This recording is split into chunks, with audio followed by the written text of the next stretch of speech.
Russia launches widespread attacks against Ukraine, the biggest sign of aggression in months, targeting civilians and key infrastructure in various cities, the latest on the escalating violence. The next steps to renaming Mount Evans, the state board tackling the controversy and putting forward the 14er's new name. Plus, holiday shopping earlier than ever online. Big sale that started and the opportunity it presents for crime. Thanks so much for joining us here for Denver 7 News at 11. I'm Jason Grenauer. We begin today with the escalating violence in Ukraine. Russia has unleashed its most widespread strikes against its neighboring country in months. A lethal barrage that smashed civilian targets, knocked out power and water, shattered buildings, and killed dozens of people. ABC's Justin Finch reports. Ukraine's most vulnerable citizens under attack again. Places where ordinary people gather, like this pedestrian bridge, not off limits. At least 10 civilian centers targeted Tuesday in Russia's latest air assault. On Monday, Russian forces launching some 84 missiles and 24 drones during morning rush hour, leaving more than a dozen dead and many more hurt. ABC's Brett Clinton in Kyiv. I'm still shaking. You're still shaking. While I I'm can see talking you're about still it. shaking.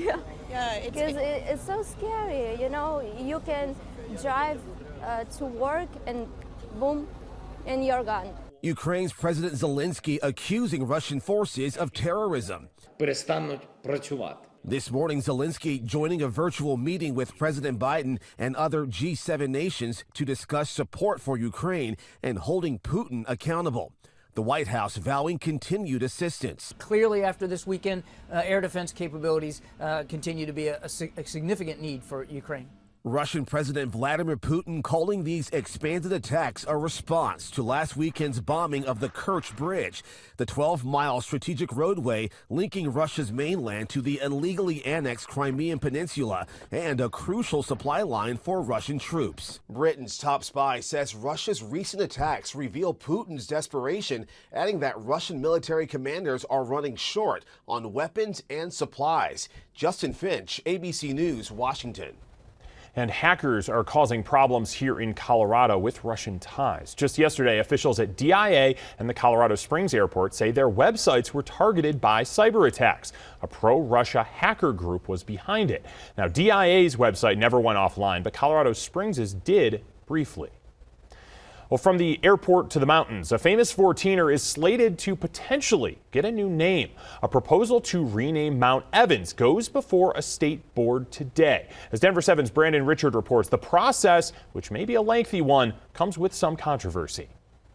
Well, the Cheyenne Arapaho tribes and others have been pushing for this name change for years. Of course, changing the name of any landmark is not easy. It's a long process.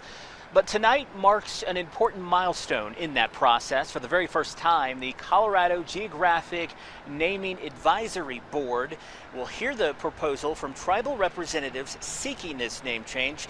Now, Mount Evans is named after Colorado Territorial Governor John Evans. John Evans authorized and was responsible for the Sand Creek Massacre of 1864, one of the worst massacres in history. Hundreds of Cheyenne and Arapaho men, women, and children were murdered. The Cheyenne Arapaho tribes say someone like Evans should not be honored. We want the mountain changed because when we come to Denver, we don't want to look and see Evans. You know, there's a lot of things that we're changing, you know, in the country now, as far as you might say, derogatory names or bad names. And so this would be a good name to change. The Mizdahit Coalition, which is made up of tribal members and the Wilderness Society, are pushing to rename Mount Evans to Mount Blue Sky. Blue Sky honors the Arapaho, who were known as the Blue Sky people, and the Cheyenne hold an annual ceremony of renewal of life called Blue Sky. Now, tonight's meeting starts at 6. Now, back in March, Clear Creek commissioners approved the name change. But as we said, this is a lengthy process. The governor and federal leaders must also sign off. Reporting in Denver, Brandon Richard, Denver 7. Let's talk weather now. A warm afternoon on deck for the Metro. Here's a live look outside from Lookout Mountain. And today is a big day here at Denver 7 because this is the first Jason and Jason newscast as we welcome in Jason Luber with a look at our forecast, which does include some red flag warnings, Jay. Oh, it does. And this is monumental. Really, this has to go down in the annals right now. Right here. Yeah, this. This is it. This is brush right now over in the Eastern Plains. This is part of that red flag warning that we have out to the Eastern Plains, and Lyman is also included in this area as well. It's just dry. We have a lot of dry conditions. It's very little humidity out here, and it's also pretty breezy. That's why we have that red flag warning for the most part in northeastern Colorado right now. It's all ahead of this cold front that's moving through northeastern or northwestern Colorado right now, and it is quite windy up here in the mountains, so don't be surprised if you're blown around a little bit on some of those roads. Current temperatures, it's really nice. A lot of sunshine, right around 70 for most of us around town,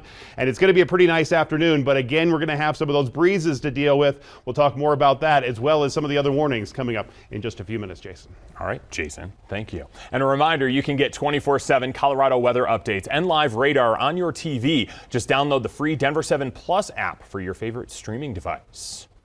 Castle Rock could be growing by 409 acres. Tonight, there's a neighborhood meeting to talk about this area called Canyons Far South. It's on Founders Parkway, south of Crowfoot Valley Road.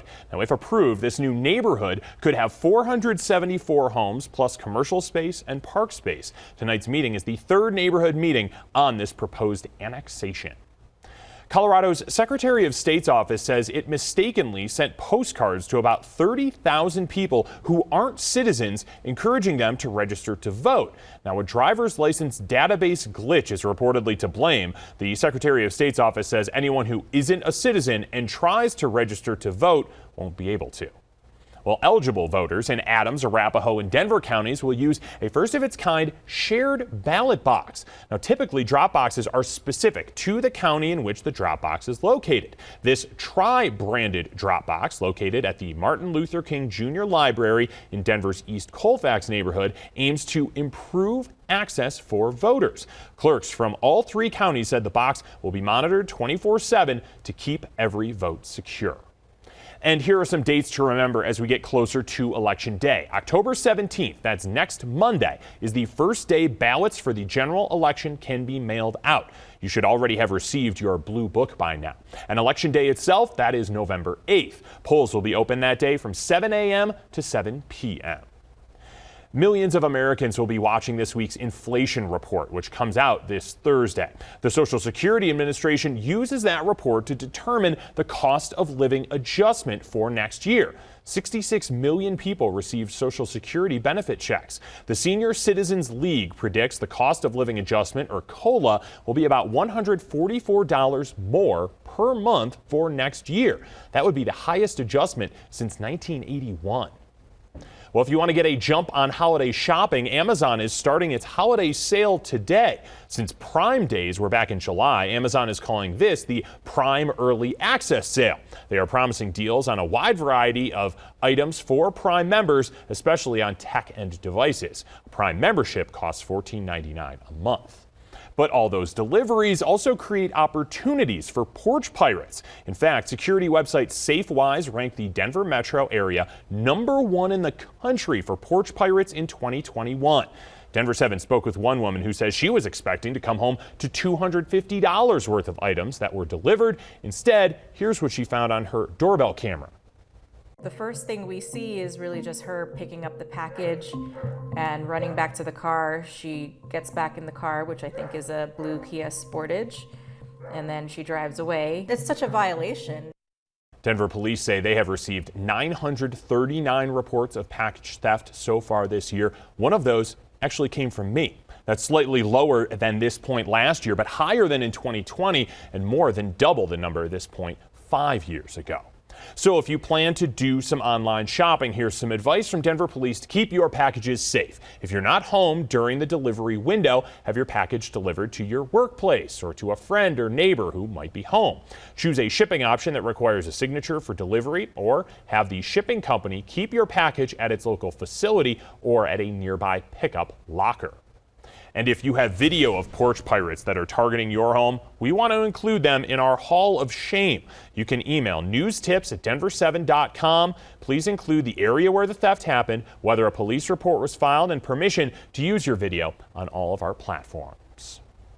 Well, on the eve of their return to the ice and raising the Stanley Cup banner, the championship rings for the Colorado Avalanche have been revealed, and boy, are they beautiful. Check these out. The top of the ring that just spun around there features the Avs logo on top of the Stanley Cup. Player names and numbers are on one side, then with the franchise's 3 Stanley Cups on the other, all made out of diamonds, rubies, and sapphires set in gold. Now, get this. In total, the ring contains 669 diamonds, 20 sapphires, 42 rubies. It is 18.5 carats worth of gems alone. The players received theirs at a party last night. Well, holiday shopping is already underway, and the new trend this year when it comes to online shopping. How and why retailers are fighting for your business. Plus, heading home for the holidays, while you may want to buy your tickets sooner than later.